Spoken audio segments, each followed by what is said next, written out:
Enrich करते हैं। Uranium एक ओर के रूप में मिलता है, पिच ब्लेंड उसकी ओर है। यूरेनियम को उस ओर से एक्सट्रैक्ट कैसे किया जाता है? जिन छड़ों के माध्यम से किया जाता है उन्हें सेंट्रीफ्यूजिस कहते हैं। सेंट्रीफ्यूज छड़े वो किस प्रिंसिपल पे काम करती हैं? यूरेनियम की ओर को एक मशीन होती है, उस ग्लास लगा हुआ होता है, उसमें रख देते हैं और बीच में वो सेंट्रीफ्यूज होती है।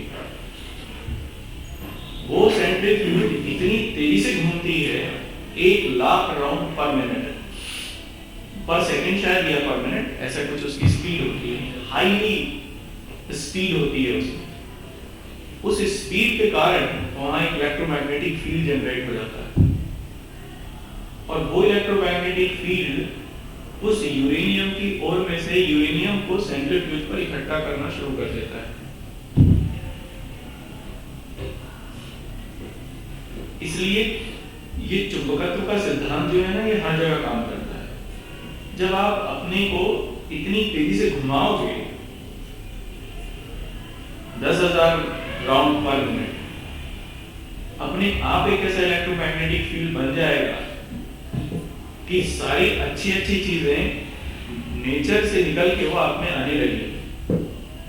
लेकिन ये कोई आसान काम नहीं है, बहुत ताकत की जरूरत होती है, बहुत बल चाहिए होता है सेंट्रीफ्यूज को घुमाने के लिए, बहुत हाईली सोफिस्टिकेटेड टेक्नोलॉजी भी होती है। कहने का मतलब ये है कि आपको अपने अंदर बहुत ज्यादा बदलाव करने पड़ेंगे, अपनी पूरी तकनीकी को बदलना पड़ेगा, तभी वो सेंट्रीफ्यूज बन सकती। और एक बार उसने काम करना शुरू किया तो फिर किसी चीज की जरूरत नहीं। मैं जीवन में अकेला दिया, मैंने कभी किसी से मुझे जरूरत ही नहीं थी, ना दोस्तों की ना किसी और की। दोस्तों के साथ सबसे खराब बात, या तो उनके जैसे हो जाओ या उनको अपना जैसा कर दो। ना उनके जैसा हुआ जा सकता, ना उन्हें अपने जैसा बनाया जा सकता। इसलिए क्या होना चाहिए? एक दायरा होना चाहिए। इसलिए दोस्ती एक दायरे के अंदर, उसके बाहर नहीं। वो दायरा है जहां दोनों एक दूसरे का सहयोग कर सके, दोनों हाथों की तरह काम कर सके, केवल इतना। लेकिन उसके लिए भी जरूरी ये है कि एक सिमिलर ऑब्जेक्टिव्स, सिमिलर आइडियोलॉजी और सिमिलर थॉट प्रोसेस के लोग हों, तभी उनमें चीजें मिल के बन सकती है। जैसे 1 और 1 11 कभी हो सकते हैं, नहीं तो 1 और 1 0 भी हो जाता है। नहीं हो जाता, हो जाता है। ये बेसिक सिद्धांत है। क्या आपने आज तक कभी, जब आप दोस्त बने, मैं तो यही देख के बड़ा हैरान हो जाता हूं कि लोग किसी से भी दोस्ती कर लेते हैं, किसी से भी। कैसे? क्यों?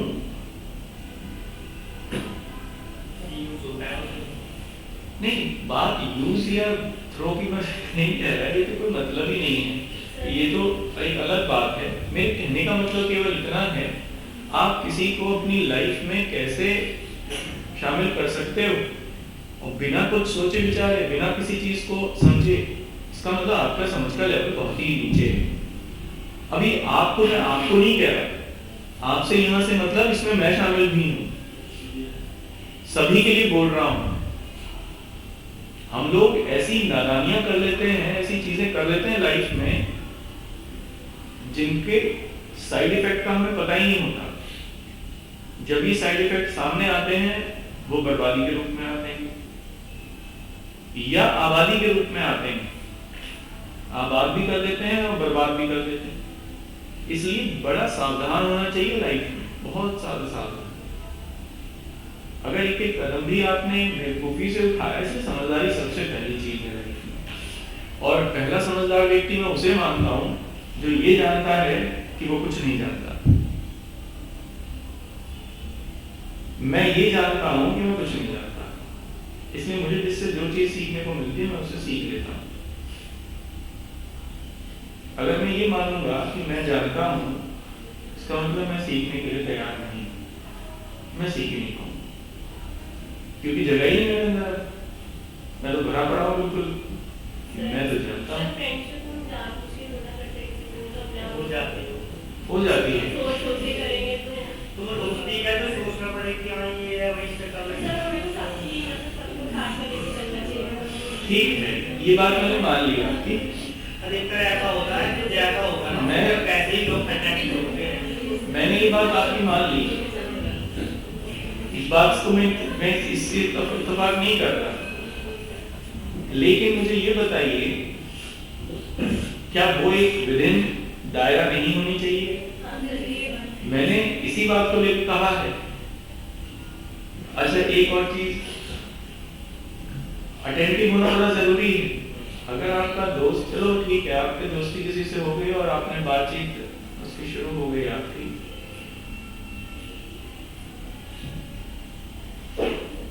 कॉम्पेटिबिलिटी, अंडरस्टैंडिंग, ये सब बहुत जरूरी है।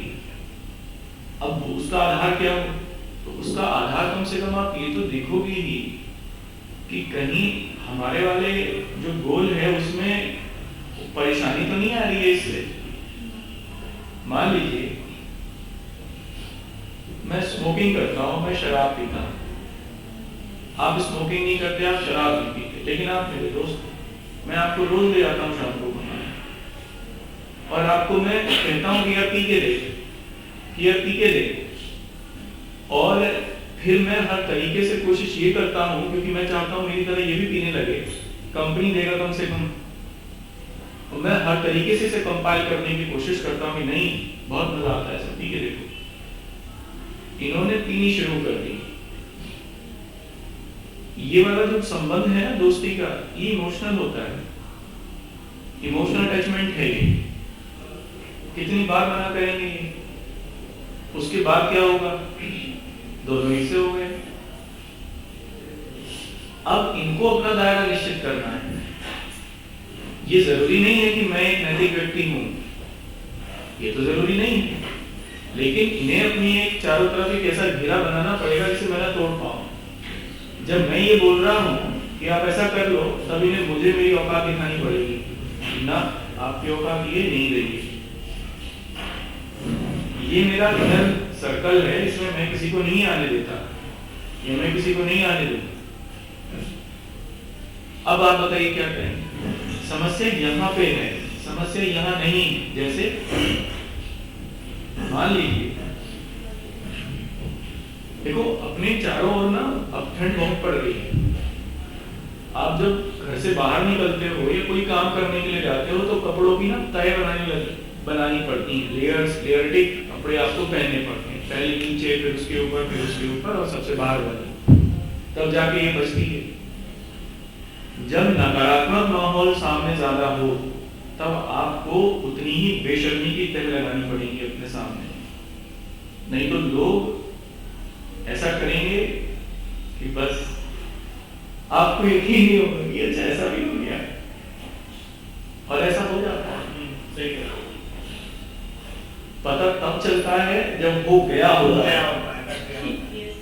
इसलिए उस समय तक उससे बचने के लिए आपको ये सब करना पड़ेगा। मैं इसलिए बोल रहा हूं ये चीजें।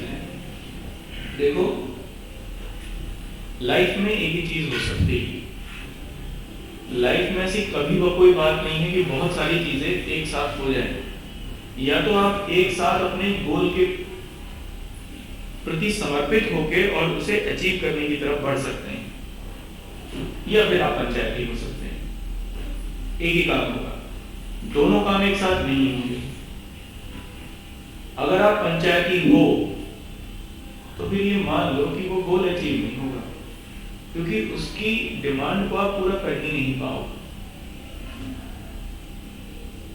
एग्जाम्पल देता हूं, कई बार ऐसा हुआ होगा, आप पढ़ रहे होंगे, दोस्त का फोन आया, चलो भाई शाम को, आज तो सैटरडे, क्या है वो, सैटरडे नाइट है, हाँ वीकेंड है, चलते हैं। आप वीकेंड पे चले गए उसके साथ, अब आपका पढ़ने का टाइम था, लेकिन वो टाइम गया, सैटरडे की जो आपकी तैयारी थी वो ब्लॉक हुई।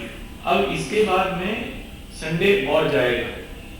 एक बार जब आप किसी शेड्यूल पे बन जाते हैं, उस शेड्यूल को बना के आगे चलते हैं, और वो एक बार टूट जाए, फिर वो पटरी पे नहीं आ पाता आसानी से। इसलिए कभी देखना, सैटरडे को अगर आपकी पढ़ाई नहीं हुई तो पूरा संडे भी ऐसे ही जाएगा, और मंडे से अगर आप कोचिंग जा रहे हो तो ही ट्रैक पर आओगे। अगर कोचिंग की छुट्टी है तो मंडे भी गया।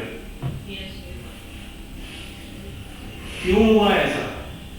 क्योंकि केवल एक पर्सन ने उसमें उस दायरे में घुस के आपके उसे एकदम डिलेड कर दिया। उसे तो नहीं पता ही उसने क्या कर दिया। हो सकता है पता भी हो, और मैं ये भी कहता हूँ उसे ना पता हो, और ऐसा भी हो सकता है कि आपको भी ना पता हो, क्योंकि ये चीजें हो जाती हैं, पता नहीं चलता। पता तब चलता है जब एग्जाम देने के लिए जा रहे होते हैं, या एग्जाम आ रहा होता है, अरे एग्जाम का 1 महीना रह गया, अब क्या करें। तब फिर किताबों में ढूंढते हैं खुद को कि कहाँ पढ़े थे, तब बहुत देर हो चुकी होती है। इसलिए लाइफ के में कभी भी बहाव में नहीं बहना होता। ये बहाव बड़े खराब होते हैं। ये मैं विचारधारात्मक बहाव की भी बात कर रहा हूँ। बहकाने वाले बहुत लोग हैं, और यूथ को तो आसानी से बहकाया जा सकता है। कोई भी एक बात कह दो, यूथ उसके पीछे पीछे हो रहती है। क्यों?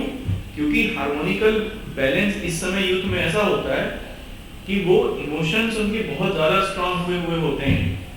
इमोशंस के आधार पर वो अपने आप को आगे लेके जाते हैं, न कि इंटेलिजेंसिया के लेवल पे। जब तक वो ये सोच पाए कि क्या हो गया उनके साथ में, तब तक उनका मामला निकल चुका होता है, पूरी तरीके से ब्रेन वॉश हो चुका होता है। सोचने समझने की क्षमता आ ही नहीं पाती, क्योंकि वैसे सिस्टम ही बदल गया सोचने का, वैसे सिस्टम ही नहीं है।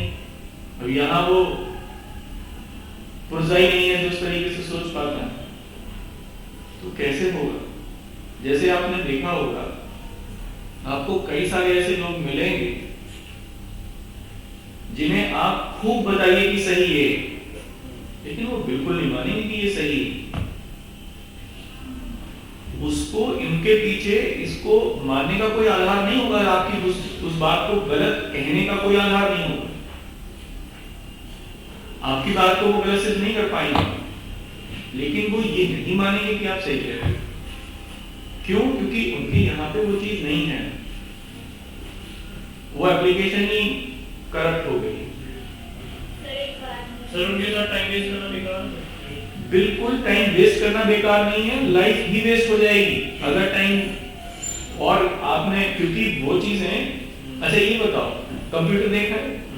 कंप्यूटर में इंटरनेट कनेक्शन से अगर एक कंप्यूटर में वायरस है दूसरे में चला जाएगा? नहीं, बड़ी आसानी से। ये कंप्यूटर ही तो है।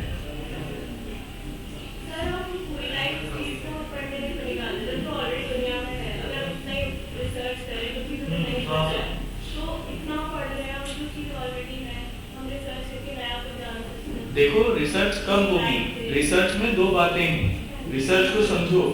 सबसे पहला शब्द रिसर्च का है री, और सर्च माने खोजना। जब तक आप पुरानी चीजों को नहीं समझोगे तब तक नई कैसे खोज लोगे? क्यों चली जाती? देखो इसीलिए जो अच्छी बातें हैं, वो मुझे ये बताओ, एडिसन ने बिजली जब बल्ब उसने बनाया, 1000 प्रयोग किए, 999 तो फेल हुए ना। जब तक वो 999 नहीं समझता, उनको ना करता, तो एक तक कहां तक पहुंचता होगा? बुक भी एक्सपेरिमेंट है। जब आप कोई बुक पढ़ रहे हो तब आप नई समस्या को देखो। बुक्स में होता क्या है? एप्लीकेशन होती है बुक्स, उन एप्लीकेशन को चैप्टर्स में डिवाइड किया हुआ होता है। ज्योग्राफी एक एप्लीकेशन है, फिजिकल फिनोमिना इसमें शामिल है, बहुत सारी चीजें इसमें शामिल हैं, उनको हम लोगों ने चैप्टर्स में डिवाइड कर दिया। अब आप जब उस पूरी एप्लीकेशन को समझ लोगे, जब तो आप ज्योग्राफिकल आइडियाज को, उनके टर्म्स को, उनकी कॉन्सेप्ट को समझ पाओगे। उसको नहीं पढ़ोगे तो कैसे समझ पाओगे?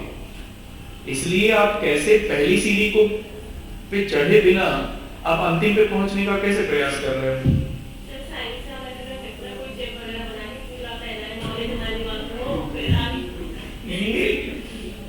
वाली बातें तो नहीं करनी चाहिए कम से कम, क्योंकि नहीं सोच तो हम कुछ भी सकते हैं, क्योंकि सोचना एक अच्छी बात है, पर रोमांटिज्म की जो बात है ना, ये रोमांटिसिज्म है ही, इसको हम लोग रोमांसवाद कहते हैं। एक ऐसी बात को सोचना जो केवल भावनाओं से भरी है, न कि बुद्धि से, इसी को हम लोग रोमांटिसिज्म कहते हैं। कालिदास ने अपने जो सारे नाटक लिखे, they were full of romanticism। एक नायक है, एक नायिका है, मैं ये नहीं कह रहा वो गलत है, मैं जो कह रहा हूँ समझो। ये कहना कि एक चिप हो और वो चिप यहाँ फिट हो जाए और हम पे सब आ जाए, this idea is full of romanticism। ये रोमांसवाद से संबंधित विचार है, जो कि तर्क के आधार पर बहुत सीमित है। दूसरी चीज देखो, नए खोजने के लिए आपको पुराने को आत्मसात करना पड़ेगा। बिना पुराने को आत्मसात किए नया कैसे मिल जाएगा? और अगर ऐसा किसी का विचार है तो ये इल्यूजनरी। इतिहास को क्यों mother of all subject of humanities कहते हैं? क्यों? क्योंकि उसमें पुराना सब कुछ है। जब तक आप पुराने सब कुछ को नहीं समझोगे, नए में अलग अलग चीजों में क्या हो रहा है कैसे आपको पता चलेगा इस बात का? जब तक आप ह्यूमन इवोल्यूशन को नहीं समझोगे, तब तक आपको फ्यूचर में ह्यूमंस कैसे होंगे इसके बारे में कैसे एक विचार आ सकता है। देखो, जनरली जितने भी एक्सपेरिमेंट या खोज होती हैं, सबसे पहले वो एक विचार से शुरू होती है और बाद में उनको गणनाओं से सिद्ध कर लिया जाता है। और ऐसा भी नहीं होता कि वो सही होती हैं। बहुत सारी बातें हैं जो गलत सिद्ध होती हैं, लेकिन उस समय के हिसाब से वो सही होती हैं। जैसे 3 तत्व बताए गए, 3 प्रकार के द्रव बताए गए, मतलब 3 प्रकार के एलिमेंट्स बताए गए, ठोस, द्रव और गैस, पर चौथा भी होता है। अब तो 5वें का ही पता चला है। तो क्या अच्छा, बाइबल में ये लिख दिया गया कि पृथ्वी के चारों ओर चक्कर लगाता है सूर्य, क्या ये सत्य बात थी? लेकिन उस समय के हिसाब से वो ठीक थी। इसलिए ये सब चीजें समय और काल के ऊपर निर्धारित होती हैं। नया आप तभी कुछ कर सकते हो जब पुराने को समझ पाओ। बिना पुराना समझे नया कैसे बन जाएगा? इसी कह रहा हूं रोमांटिसिज्म, ये रोमांसवाद है। जब हम देखो, that is the other thing. spiritualism the other part of, but we have to organize myself too. Everyone have to organize itself to gain such type of aspect of metaphysical power. इसके लिए तो आपको कुछ और भी करना पड़ेगा। मैं यही कह रही हूँ, लेकिन वो भी एक प्रोसेस है और वो प्रोसेस भी कर्म का ही है। या तो आप ज्ञान किताबों से अर्जित कर लीजिए, उस ज्ञान को अर्जित करने का एक तरीका है जिसे आप पढ़ के, और देखो पढ़ना क्या होता है। अच्छा बताओ, पढ़ना क्या होता है? आप इतने दिन से पढ़ रहे हो, क्या होता है पढ़ना? अध्ययन किसे कहते हैं?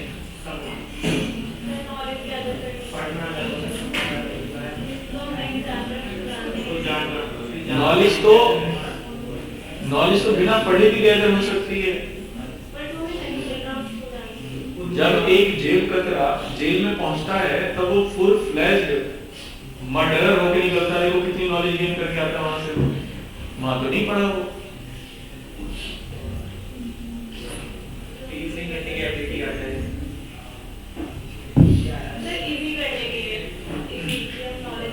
देखो सीखा है, हाँ तो पढ़ के थोड़ी सीखा। वहां उसने किताब थोड़ी पढ़ी थी क्रिमिनोलॉजी की। ये जेलर साहब ने देख ली भाई लोग अब यहाँ नेक्स्ट लेवल पे होके जा रहा है ना, बीए पास कर लेना तो तुम 12वीं में थे। अध्ययन होता है संधान, इसे संधान कहते हैं। संधान करना होता है अध्ययन करना। अध्ययन के 3 पार्ट हैं, मनन, मंथन और चिंतन। ये 3 स्तरीय प्रक्रिया है। इसमें अंतिम स्तर संधान करना होता है। संधान करना सबसे महत्वपूर्ण है। चिंतन प्रक्रिया जब आती है अध्ययन में, तभी संधान करते हैं हम खुद।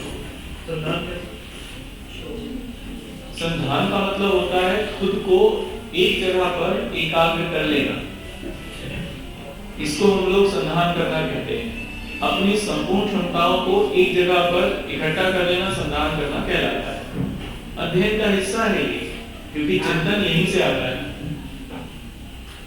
अब आप ये वो चीज या तो आप पढ़ कर अचीव कर लो उसे, या फिर आप कुछ दूसरे तरीके भी हैं जिनको मेटाफिजिकल हम लोग कह सकते हैं, उनसे भी कर सकते हैं। ये कोई इम्पोर्टेंट पर ये विषय नहीं है चर्चा का।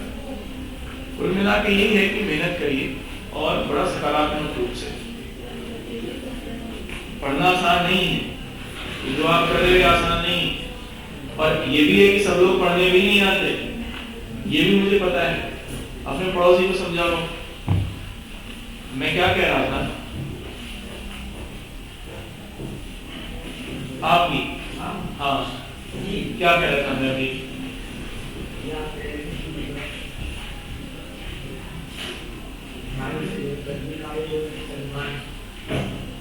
ये तो मैं आपसे 5 मिनट पहले कह रहा था। आपका ध्यान बहुत समय से इधर उधर है। चलिए इसको यहीं रोकिए, क्योंकि इसी को संधान कहते हैं। और जब ये ध्यान भटकता है तो दुर्घटना घट जाती है ना। दुर्घटना से बचने की जरूरत है, सावधानी घटी।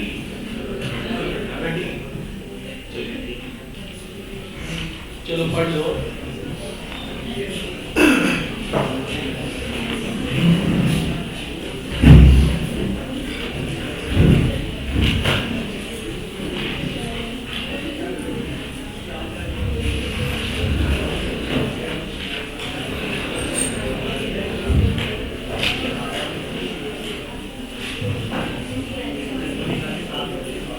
देखो हम लोगों ने आज हम लोगों को जैव विविधता का संरक्षण देखना है। बात मत करिए, जैव विविधता का संरक्षण देखना है, कंजर्वेशन ऑफ बायोडायवर्सिटी। देखो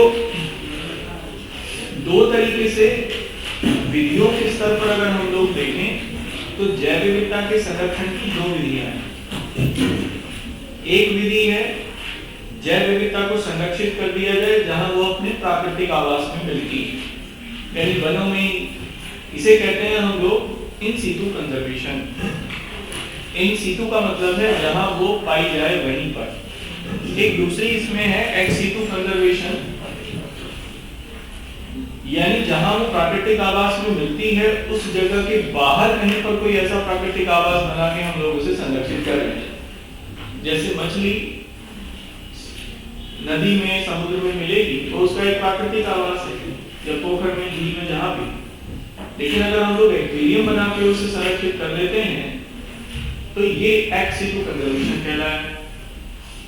मान लीजिए कोई भी जानवर जब वो फॉरेस्ट में है, किसी बायोस्फीयर रिजर्व में है, नेशनल पार्क में है, तब हम लोग उसे इन सीटू कंजर्वेटिव अप्रोच हम लोग कहते हैं। लेकिन जब वो जू में आ गया तब इसे हम लोग एक्स सीटू कंजर्वेशन कह लेते हैं। तो 2 तरीके की विधियां हैं जैव विविधता को संरक्षित करने की। एक तो वो वही संरक्षित हो जाए जहां वो पाई जाती है, या फिर उसको कृत्रिम तरीके से संरक्षित कर दिया जाए। कृत्रिम तरीके से संरक्षित कब किया जाता है? देखो इसके 2-3 रीजन है। या तो इतनी ज्यादा स्थिति खराब हो गई हो उस पर्टिकुलर प्रजाति को लेकर कि वो अपने आवास में, प्राकृतिक आवास में सर्वाइव नहीं कर पाएगी। जैसे एग्जांपल मान लो चीता एक ही रह गया, तो क्या वो अपने प्राकृतिक आवास में सरवाइव कर सकता है? नहीं कर पाएगा। क्योंकि सामूहिक रूप से ही लोग सरवाइव कर पाते हैं, जीव जंतु। या कोई ऐसी परेशानी आ गई जिसकी वजह से कोई जेनेटिक परेशानी आई और एक्सटेंशन की बहुत तेजी से तीव्र गति से चीजें बढ़ रही हैं, तब हम लोग क्या कर सकते हैं कि उनके जीन वगैरह को संरक्षित कर सकते हैं। तो जीन बैंक में, सीड बैंक में इस तरीके से हम लोग संरक्षित किए जा सकते हैं। इसे भी हम लोग क्या कहते हैं? Ex situ conservation. ठीक है, सरकार ने इसके लिए विधि बनाई, जीव संरक्षण अधिनियम बनाया 1972 का अधिनियम है 1972 का। 1972 में जब स्टॉकहोम सम्मेलन हुआ तब उसमें भारतीय प्रधानमंत्री ने हिस्सा लिया, श्रीमती इंदिरा गांधी का। और भारत लौटने के बाद उन्होंने, भारत उन सबसे पहले देशों में से एक है जिन्होंने जीव संरक्षण को लेकर सबसे पहले कानून बनाए और उन्हें संरक्षित किया। 3 तरीके के एरियाज जीव संरक्षण अधिनियम के अंतर्गत संरक्षित किए गए जो जीवों को उनके प्राकृतिक आवास में ही संरक्षित करते हैं। पहला बायोस्फीयर रिजर्व, जो सबसे बड़ी कॉन्सेप्ट है। बायोस्फीयर रिजर्व वहां घोषित किया जाता है जहां कई तरीके की प्रजातियां पाई जाएं, कई तरीके के प्राकृतिक आवास पाए जाएं। जैसे मान लो कोई झील है और कोई झील वन में है, तो 2 तरीके के प्राकृतिक आवास हो गए, एक झील भी हो गई, एक वन भी हो गया। उसी के पास झील के कोई ग्रास लैंड है, तो वहां पर घास के मैदान भी कहीं पर मान लीजिए हैं, तो घास में मिलने वाले जीव जंतु भी वहां पर होंगे। तो जब एक से ज्यादा प्रजातियों को, अब यहाँ प्रजाति एक से ज्यादा होंगी, अलग अलग होंगी, क्योंकि एम्फीबियंस भी मिलेंगे और ग्रास के जानवर भी मिलेंगे। अच्छा ये बताओ, घास मैदान का सबसे बड़ा प्रेडेटर कौन है? सबसे बड़ा शिकारी कौन सा है घास के मैदान में? घास के मैदान में मिलता है, सर सवाना में मिलता है वो से। हाँ करेक्ट। लॉयन घास के मैदानों का सबसे बड़ा प्रेडेटर है और उसके बाद दूसरा नंबर आता है चीते का। ये 2 घास के मैदानों के प्रेडेटर हैं। टाइगर नहीं है, टाइगर वनों का प्रेडेटर है। इसीलिए कूनो नेशनल पार्क में गुजरात में, राजस्थान में, क्योंकि यहाँ ग्रास लैंड है, सब ट्रॉपिकल ग्रास लैंड है, उन्हीं ग्रास लैंड को चुना गया है चीते के लिए। तो मैं ये कहता हूँ कि यहाँ पर इस तरीके के अगर एरिया है तो फिर वहां पर बायोस्फीयर रिजर्व घोषित करके संरक्षित करना वहां की प्रजातियों को सबसे बेहतर अप्रोच होगी। मान लो कहीं पर एक ही प्रजाति को संरक्षित करना है, तब उसके लिए सबसे बेहतर अप्रोच होगी उसको नेशनल पार्क घोषित कर दिया जाए, राष्ट्रीय पार्क। तीसरी अप्रोच ये होती है कि जहां पर कुछ ऐसा क्षेत्र हो सकता है अर्बन एरियाज या रिहायशों के बीच में जो कि वनीय क्षेत्र है या खुला वन है, तब वहां पर वाइल्ड लाइफ सेंचुरी घोषित की जा सकती है, क्योंकि वहां पर विभिन्न प्रकार की प्रजातियां मनुष्यों के साथ एक सिम्बियोटिक रिलेशन में रहती हुई दिखेंगी। जैसे हसनापुर में या अमनगढ़ नेशनल पार्क, यहाँ से अमनगढ़ हसनापुर सेंचुरी के पास में ही है जुड़ा हुआ। तो एक तीसरी अप्रोच है वाइल्ड लाइफ सेंचुरी को घोषित करके। ये जीव संरक्षण अधिनियम के अंतर्गत आती हैं तीनों चीजें। केंद्र सरकार इसमें नोडल अथॉरिटी है, क्योंकि वन संरक्षण अधिनियम, वन का जो विषय है, वन और वन्य जीव प्राणियों का संरक्षण, ये संवर्ती सूची का विषय है। इसमें केंद्र और राज्य सरकारें दोनों निर्णय ले सकती हैं। प्रपोजल ये होता है कि राज्य सरकार प्रपोजल बना के भेजती है केंद्र सरकार को कि हमारे यहाँ फला एरिया को नेशनल पार्क घोषित कर दिया जाए। केंद्र सरकार फिर उसमें निर्णय लेके घोषित करती है। जैसे अभी भारत उत्तर प्रदेश में शायद 2 हुई, एक चित्रकूट में नेशनल पार्क घोषित हुआ है और एक और जिसे घोषित किया गया है नेशनल पार्क। हाँ, एक आसाम में, उत्तर प्रदेश में एक ही। इसलिए उत्तर प्रदेश में अब 3 हो गए हैं, 3 नेशनल पार्क हो गए हैं। एक अमनगढ़, एक जिम कॉर्बेट का कुछ हिस्सा लखीमपुर खीरी के आसपास का, और एक अब ये चित्रकूट में हुआ है। तो ये 3 नेशनल पार्क हैं जो कि घोषित हुए हैं उत्तर प्रदेश। तो इन सब बातों में से कुछ को आप लिख लीजिए, हेडिंग लिखिए अब इसमें। जैव विविधता का संरक्षण, जैव विविधता का हेडिंग है ये। हाँ, उसमें मैंने कारण लिखवाए थे जैव विविधता विनाश के, आप उसका संरक्षण देखेंगे।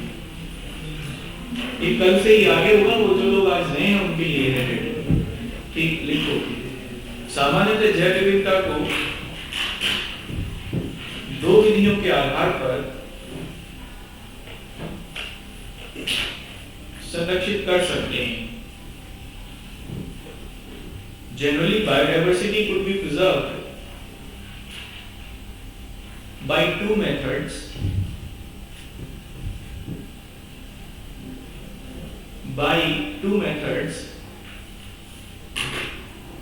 पहला लिखना स्वस्थानीय संरक्षण। स्वस्थानीय संरक्षण यानी जहां वो मिलती है वहीं संरक्षित कर ली जाए। स्वस्थानीय संरक्षण, इन सीटू कंजर्वेशन।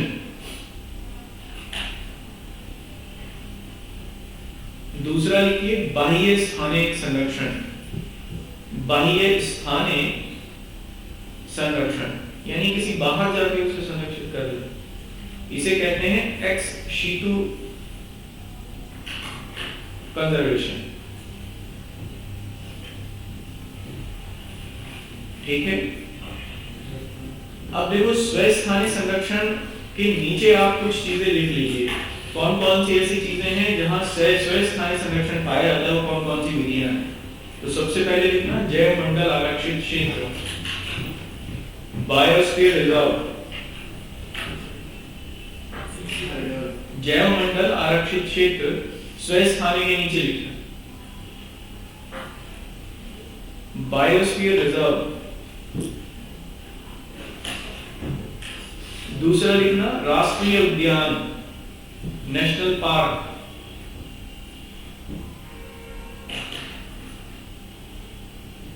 नेक्स्ट वन्य जीव अभयारण्य, वन्य जीव अभयारण्य, वाइल्ड लाइफ सेंचुरी।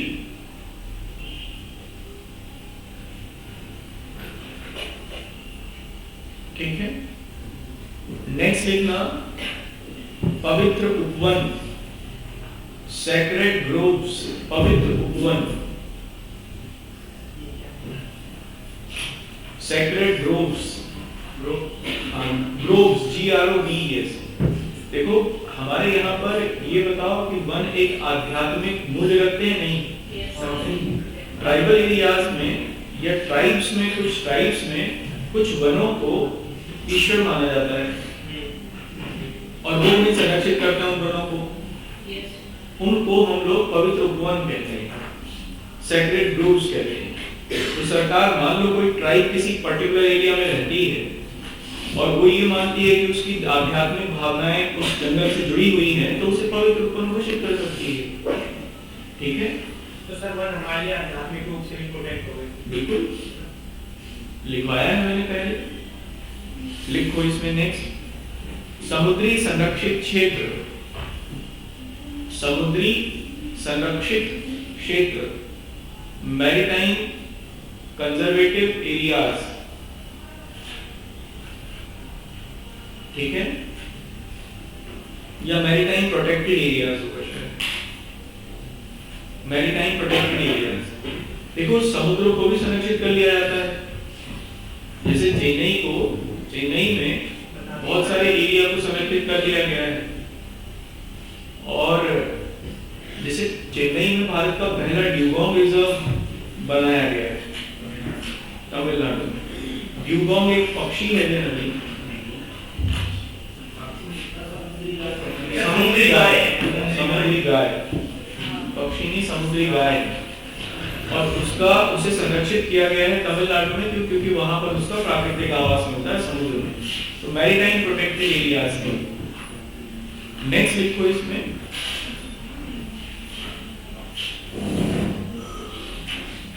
सामुदायिक संरक्षण आगार, सामुदायिक संरक्षण आगार, community and conservation reserves, community and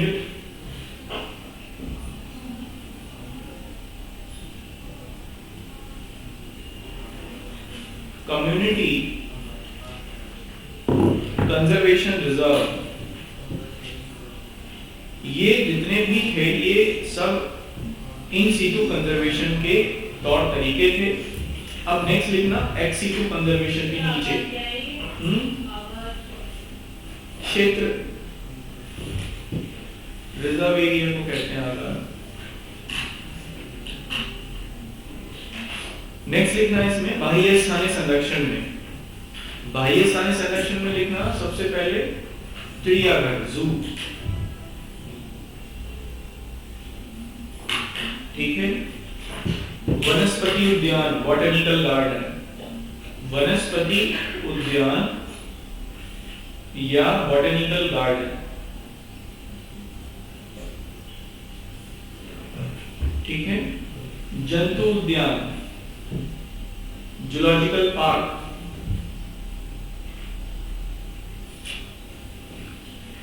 next बीज बैंक, ये आर्टिफिशियली बना देते हैं। मान लो जैसे चीतों को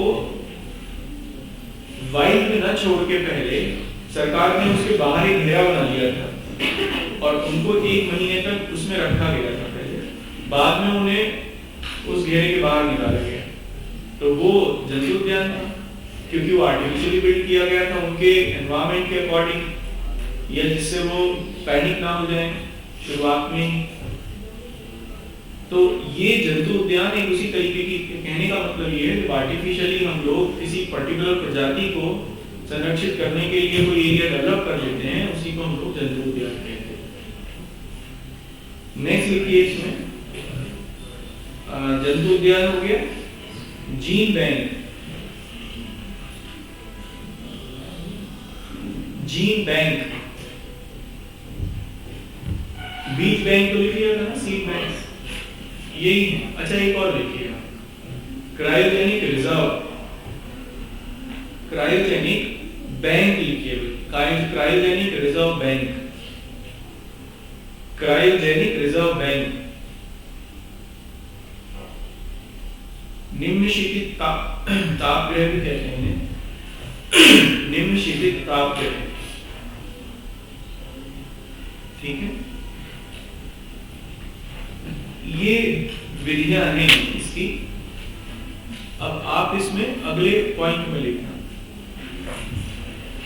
स्वस्थानीय संरक्षण और बाह्य स्थानीय समझ में आ गया, परिभाषा लिखवाने की जरूरत नहीं है। चलिए नेक्स्ट इसमें लिखना राष्ट्रीय उद्यान नेशनल पार्क, इसकी परिभाषा इसके बारे में लिखिए। नेशनल पार्क राष्ट्रीय उद्यान,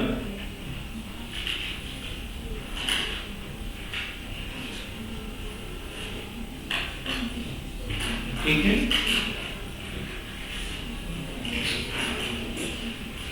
इसमें लिखना पहले पॉइंट में वन संरक्षण अधिनियम 1972 के अंतर्गत, वन संरक्षण अधिनियम 1972 के अंतर्गत किसी एक प्रजाति को संरक्षित करने के लिए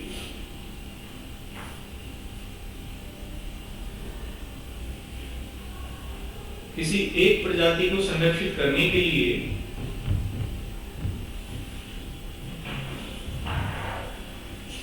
प्राकृतिक आवास घोषित कर दिया जाता है, प्राकृतिक आवास घोषित कर दिया जाता है अंडर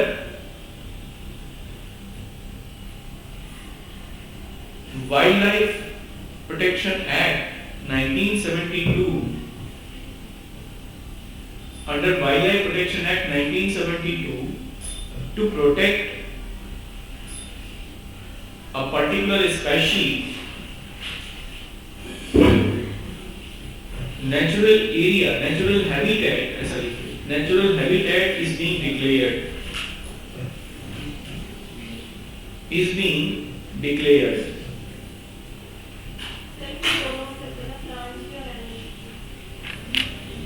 हाँ बिल्कुल, दोनों को इसमें शामिल किया जा सकता है। देखो इस समय तक कुल नेशनल पार्क कितने हैं?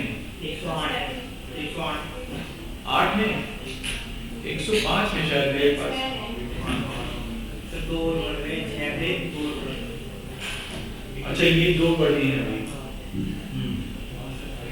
चलो नए जो हैं, ये जितने भी नए हैं इनको आप लिख लेना। मैं आपको 105 लिखवा दूं? क्यों?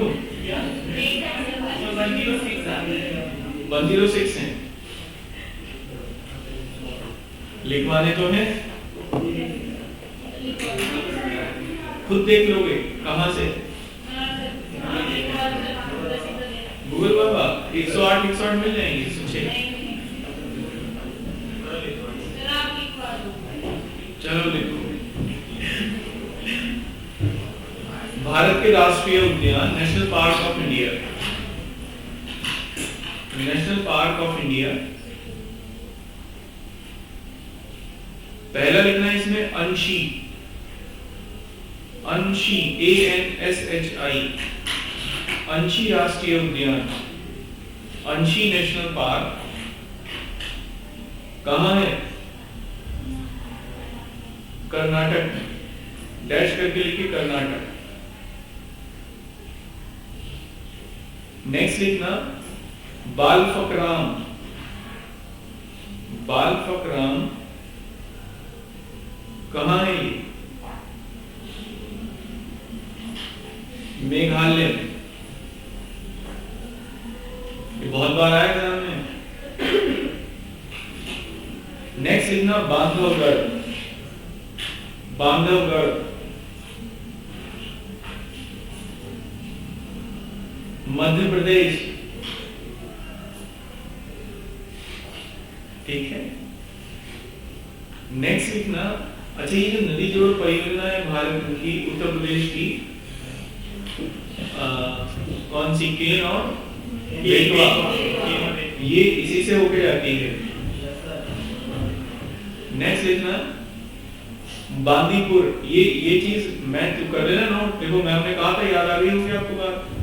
ये देख लो कि अब ये जो मैं आपको लिखवा रहा हूँ नेशनल पार्क, इनको थोड़ा सा गूगल करके इनके बारे में कुछ बातें जरूर नोट कर लेना। जैसे ये देख लेना कौन सी नदी जा रही, कौन सी झील है, अगर कोई झील है तो 2 लिख लेना इसके आसपास।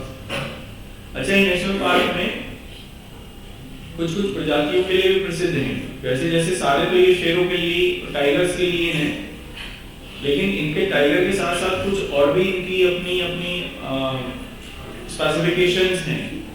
उन स्पेसिफिकेशंस को भी साथ साथ नोट करते चलना, मिल जाएगी गूगल पे आपको। ये काम मैं गूगल के लिए छोड़ रहा हूँ, लेकिन ऑथेंटिक होना चाहिए। विकिपीडिया वगैरह को ही यूज करना, बाकी और फालतू कुछ नहीं। नेक्स्ट लिखना बांदीपुर, बांदीपुर कहाँ है? कर्नाटक में।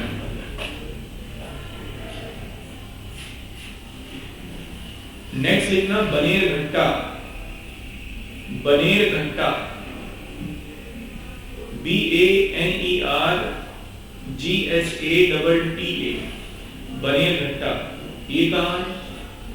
कर्नाटक में ही। सर ऐसे स्टेट वाइज लिखवा दो ना, कर्नाटक के सारे कैसे लिख रहे हो? और अभी तो आप जैसे कर्नाटक, मेघालय, MP ऐसे चल रहा है। कर्नाटक के सारे यूपी के सारे कैसे लिख रहे हो आप? वैसे नहीं लिख रहे। चलो देख लो इसमें। सही नहीं चलेगा, फैक्ट है। कर लोगे? अच्छा ये बताओ कितने लोग लिखना चाहते हैं? पोल हो जाए।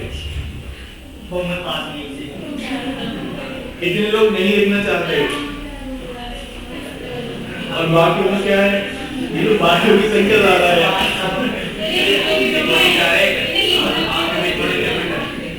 अरे कैसे, मतलब आप कैसे आए?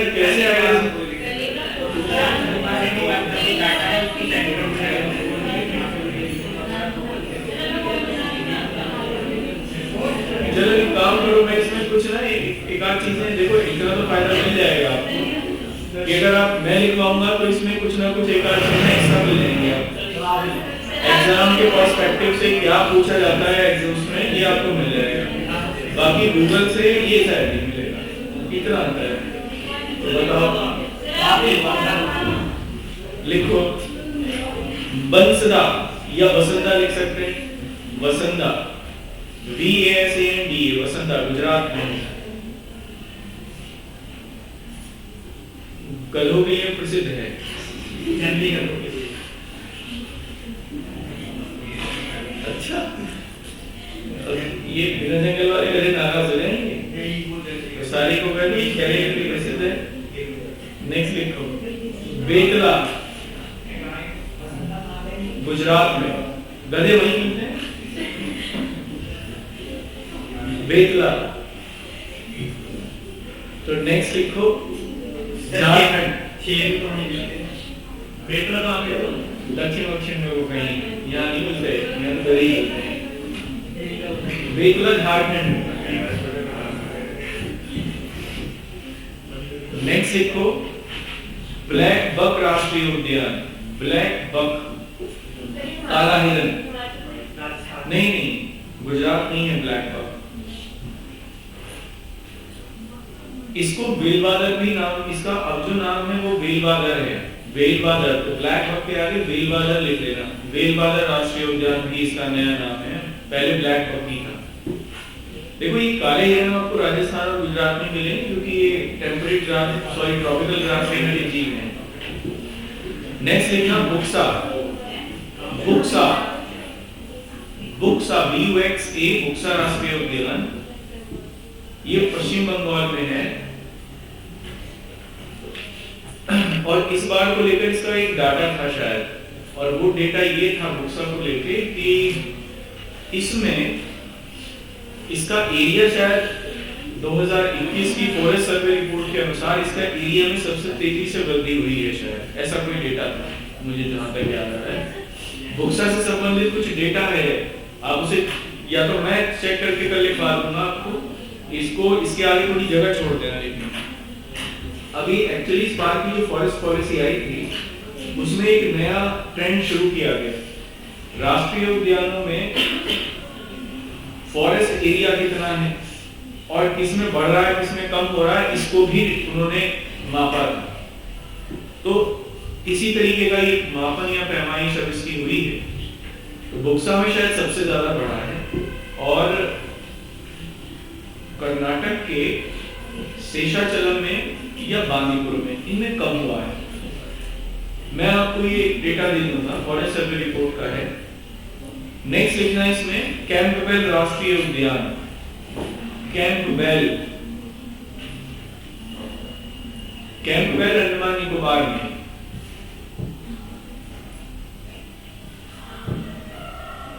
नेक्स्ट लिखना Jim Corbett,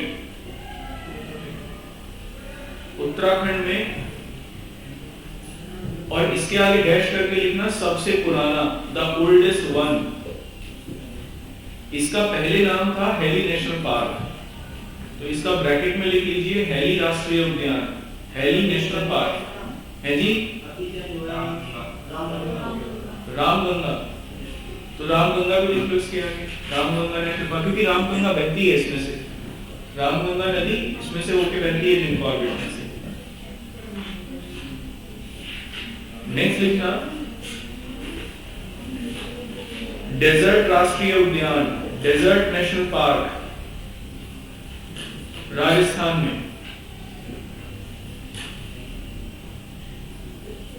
next Dibru Saikhowa, Dibru Saikhowa,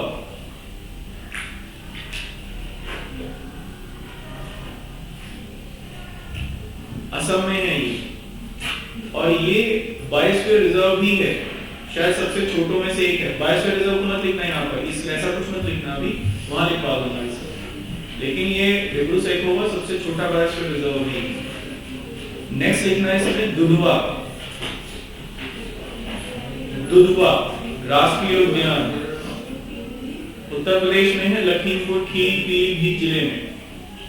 Lakhimpur Kheri Pilibhit.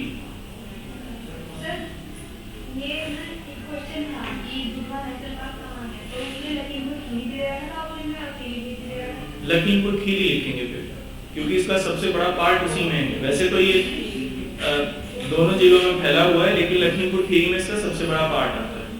इसीलिए इसी के होने की वजह से लखीमपुर खीरी उत्तर प्रदेश में सबसे बड़ा वन वाला क्षेत्र भी है। वनीय क्षेत्रफल सबसे ज्यादा लखीमपुर खीरी का ही है। नेक्स्ट लिखना इराविकुलम। इराविकुलम राष्ट्रीय उद्यान, इराविकुलम नेशनल पार्क केरल में।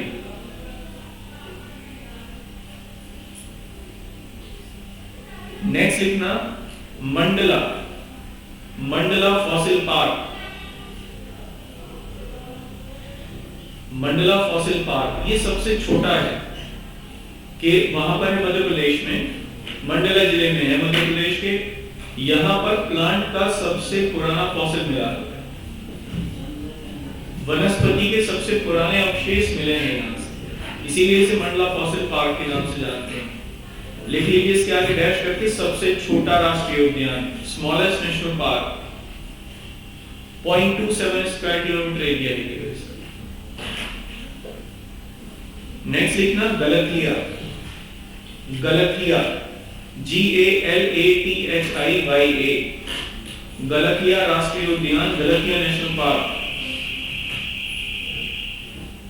अंडमान निकोबार में।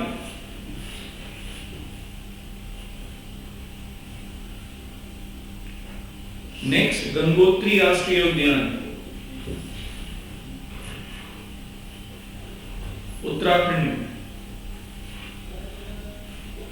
ये दूसरा एरिया के आधार पर सबसे बड़ा है, तो लिख लीजिए डैश करके, सेकंड लार्जेस्ट, द्वितीय सबसे बड़ा। नेक्स्ट गिर, गिर, गिर राष्ट्रीय उद्यान गुजरात में।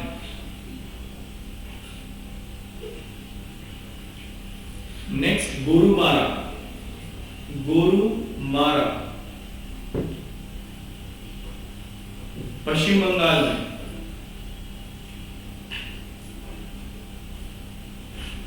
नेक्स्ट गोविंद पशु विहार, गोविंद पशु विहार, गोविंद एनिमल पार्क उत्तराखंड में। Next great Himalayan national park, great Himalayan, ये हिमाचल प्रदेश में है। और यहीं पर शिकारी देवी राष्ट्रीय उद्यान भी है। शिकारी देवी एक मंदिर है यहाँ पर, देवी का शिकारी देवी नाम है। एक और इसमें खास बात है, कस्तूरी मृगों के लिए प्रसिद्ध है, कस्तूरी मृग और स्नो लेपर्ड। तो कस्तूरी मृग और स्नो लेपर्ड लिख लीजिए इसके आगे, मस्क डियर और स्नो लेपर्ड। नेक्स्ट लिखना है इसमें गुगामल राष्ट्रीय उद्यान, गुगामल राष्ट्रीय उद्यान, गुगामल नेशनल पार्क महाराष्ट्र में। नेक्स्ट गुंडी राष्ट्रीय उद्यान, गुंडी नेशनल पार्क।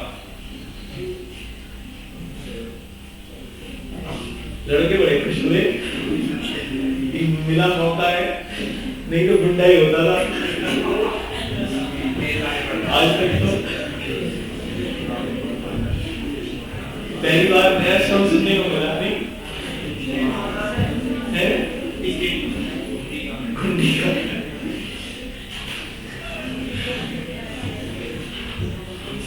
जान के क्या करो, तमिलनाडु, तमिलनाडु, ठीक है।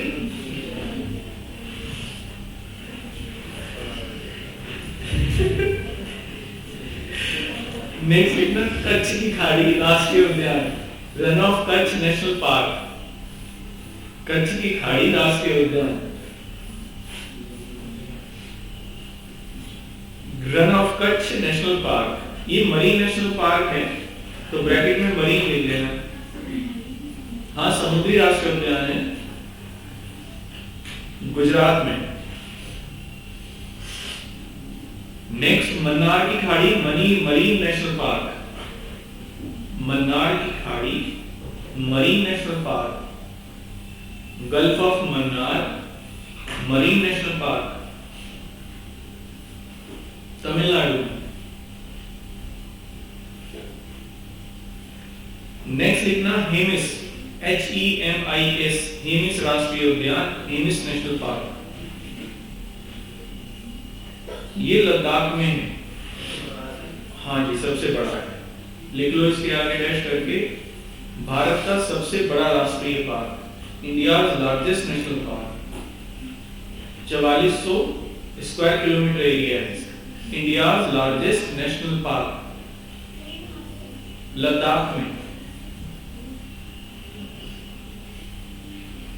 नेक्स्ट लिखना इसमें इंदिरा गांधी राष्ट्रीय उद्यान, इसको अन्नामलाई भी कहते थे, तो डैश करके लिख लीजिए। पहले तो अन्नामलाई राष्ट्रीय पार्क था ये, अन्नामलाई की पहाड़ियों में अन्नामलाई राष्ट्रीय उद्यान, अन्नामलाई नेशनल पार्क या इंदिरा गांधी राष्ट्रीय उद्यान, तमिलनाडु।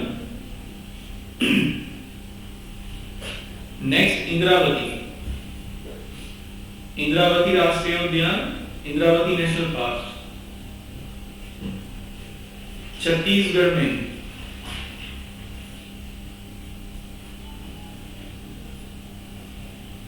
नेक्स्ट, नतांगकी, नतांगकी राष्ट्रीय उद्यान, NATANGKI,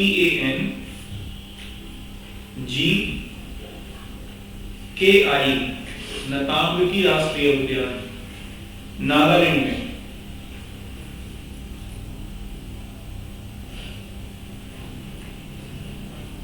ये शिरोई लिली के लिए प्रसिद्ध है। एक लिली मिलती है यहाँ पर, शिरोई लिली, लिली का पौधा है ना, अब ये इसमें कुछ नहीं कर सकता। नेक्स्ट लिखो कालेसर राष्ट्रीय उद्यान, कालेसर, KALESAR, कालेसर राष्ट्रीय उद्यान, कालेसर नेशनल पार्क, हरियाणा में। हरियाणा का एकमात्र है, पूछा गया है एग्जाम में कई बार। नेक्स्ट लिखना कान्हा, कान्हा राष्ट्रीय पार्क, हाँ जी हाँ जी। नेक्स्ट सुल्तानपुर भी है, दो, सुल्तानपुर भी है। नेक्स्ट लिखना है इसमें कांगेर घाटी, कांगेर घाटी नेशनल पार्क, मध्य प्रदेश। कान्हा में से शायद कौन सी नदी है? बेतवा है शायद, बेतवा है या कीन,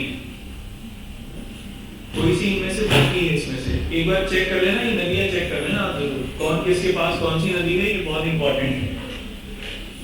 नेक्स्ट कांगेर घाटी, कांगेर घाटी छत्तीसगढ़ में है, छत्तीसगढ़ इसके आगे लिखिए।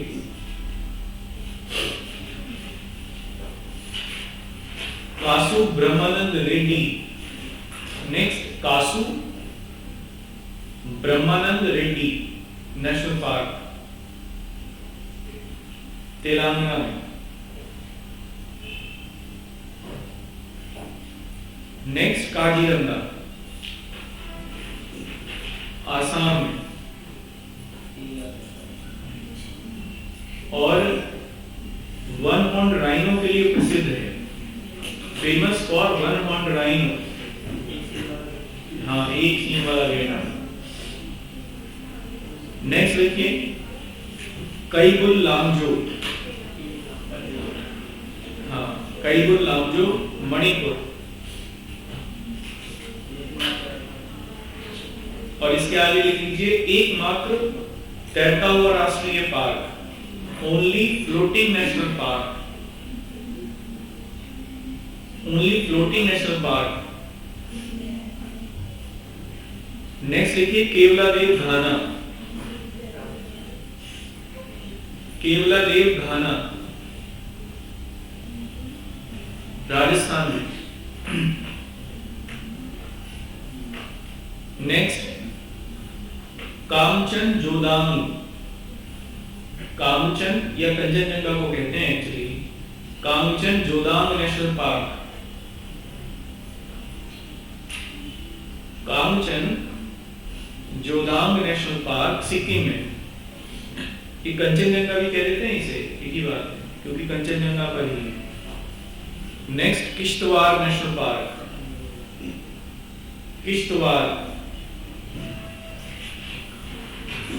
जम्मू कश्मीर में। नेक्स्ट कुद्रेमुख। कुद्रेमुख राष्ट्रीय उद्यान, कुद्रेमुख नेशनल पार्क कर्नाटक में।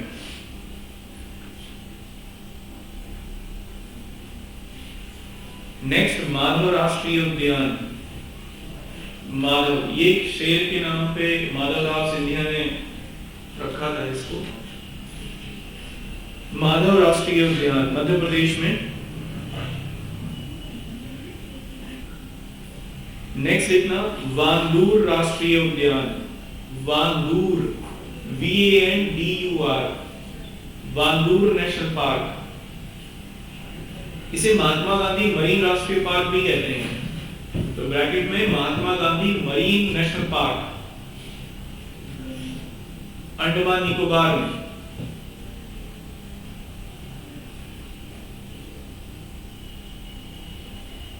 नेक्स्ट महावीर हरीना। महावीर हरीना वनस्थली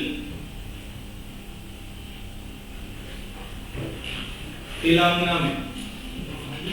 हरीना, हिरन को हरीना कहते थे। नेक्स्ट मथिकेतन। मथिकेतन शोला। मथिकेतन शोला राष्ट्रीय उद्यान, मथिकेतन शोला नेशनल पार्क। शोला वन कहाँ मिलते हैं भारत में?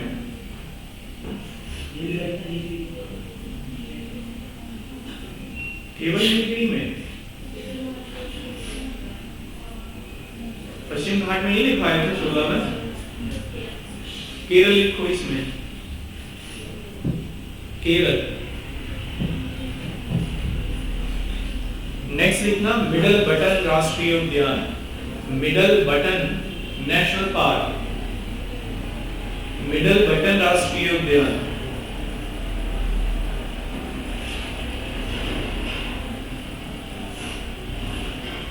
अंडमान निकोबार में। नेक्स्ट मोल्लम, मोल्लम MOLLAM गोवा में।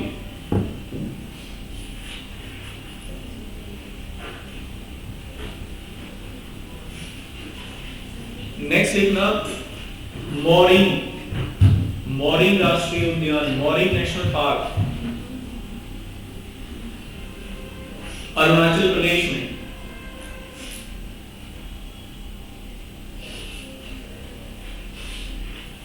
Next mount Harriet, mount Harriet national park, ये भी अंडमान निकोबार में।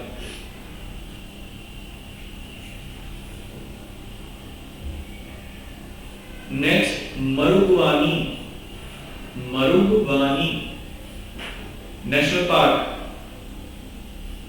तेलंगाना।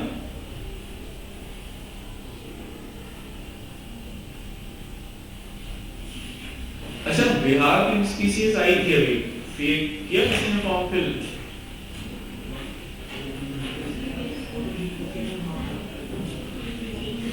मध्य प्रदेश आई हुई है। अरे दोनों आसान है, भर दो। अगर एलिजिबिलिटी है, क्राइटेरिया सीकर फिल कर दो। मध्य प्रदेश भी, और मध्य प्रदेश का सेंटर आपको ग्वालियर में मिल जाएगा। यहाँ खूब जाते हैं लोग यहाँ से लेने के लिए। पेपर बहुत आसान आता है, लड्डू। उसमें बस इतना कर लेना कि वहां का लोकल पूछते हैं वो बाहर निकालने के लिए, बाहर वाले लोगों को, क्योंकि मध्य प्रदेश में वैसा लेवल नहीं है एजुकेशन का, तो वहां के हिसाब से तो पेपर बहुत टफ होता है वहां के लोग के हिसाब से। लेकिन यहाँ के लोग के हिसाब से पेपर आसान होता है। वो लोग क्या करते हैं, वहां का रीजनल पूछ लेते हैं, वो पता नहीं होता। मेरिट ऊपर लगती है, मेरिट 85 से ऊपर ही लगती है जनरल की। तो ये है कि लेकिन फिर भी बहुत आसान आता है। वहां पर कुछ कुछ चीजें आप पढ़ लेना,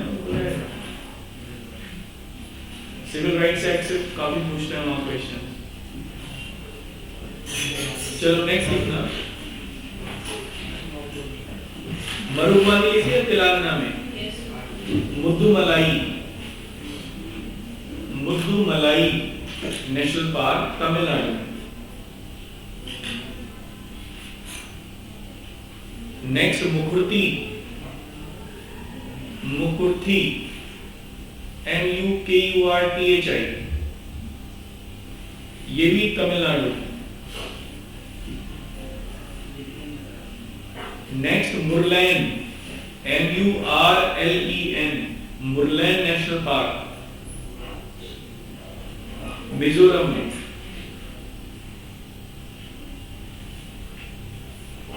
नेक्स्ट नागरहोल, नागरहोल राष्ट्रीय पार्क कर्नाटक में, नागरहोल राष्ट्रीय park Karnataka. Next Namdapha, Namdapha national park Arunachal Pradesh में। इसके आगे लिखो डैश करके। देखो ये एकमात्र नेशनल पार्क है जिसमें रेड पैंडा मिलता है। हाँ,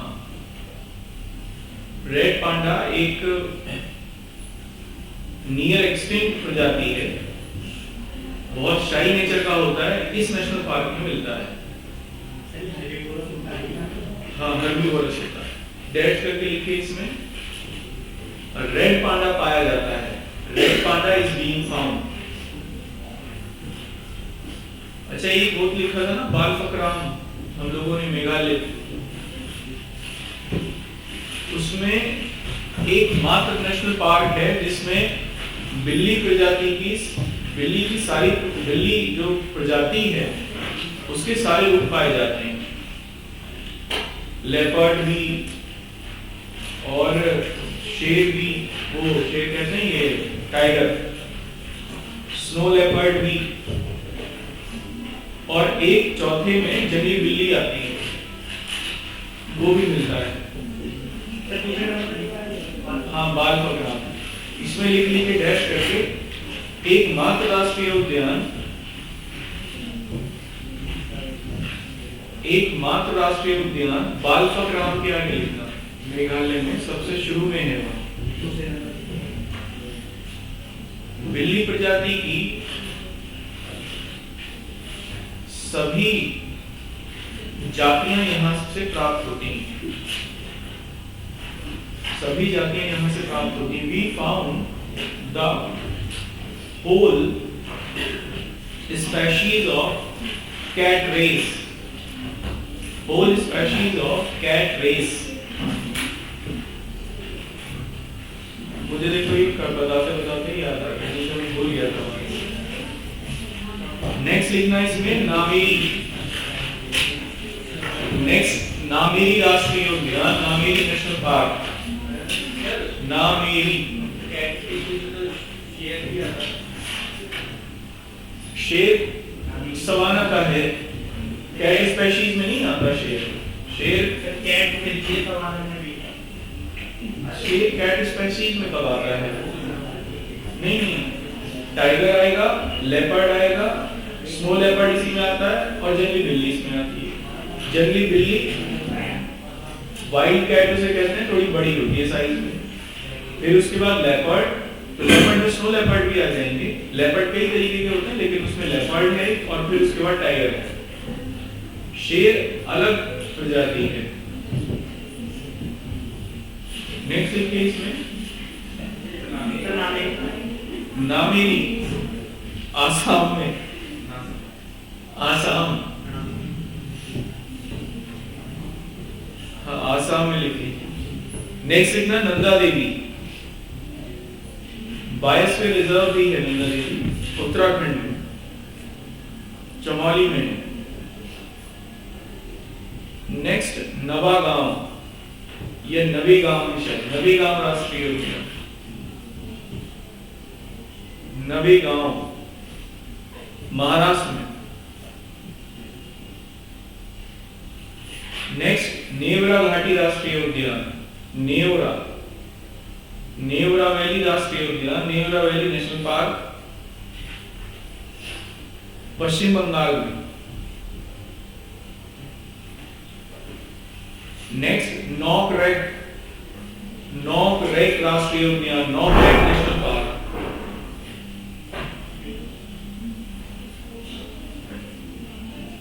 मेघालय में।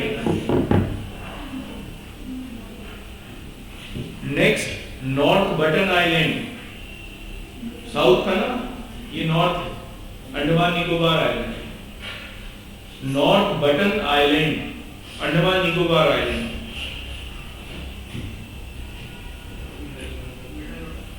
मिडिल बटन था।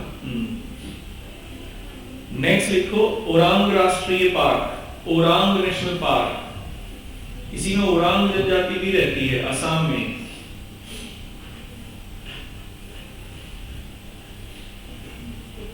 पन्ना राष्ट्रीय उद्यान, पन्ना नेशनल पार्क,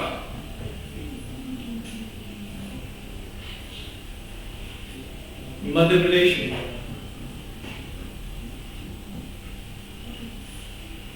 नेक्स्ट पेंच राष्ट्रीय उद्यान, पेंच, PNCH, पेंच जगह का नाम, मध्य प्रदेश में। Next blue mountain national park, blue mountain national park, इसे फैंगफुई भी कहते हैं। ये ब्लू माउंटेन है, मिजोरम की सबसे ऊंची चोटी है, फैंगफुई के नाम से भी जानते हैं इसे, तो ब्रैकेट में फैंगफुई भी लिख लीजिए।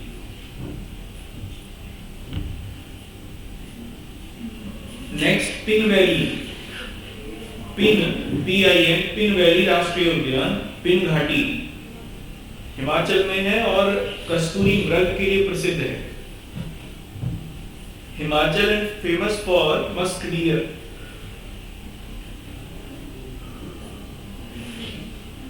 Next Rajaji, Rajaji national park, Uttarakhand में। ठीक है, चलो फिर यहां तक करते हैं, सर आगे सर क्लास लेंगे 5 मिनट का।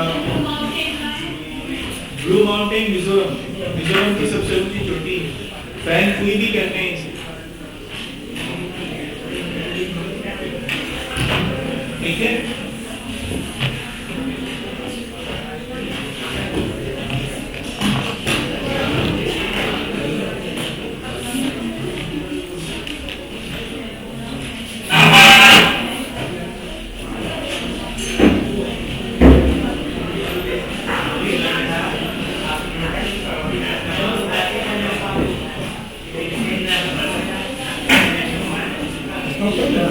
How come?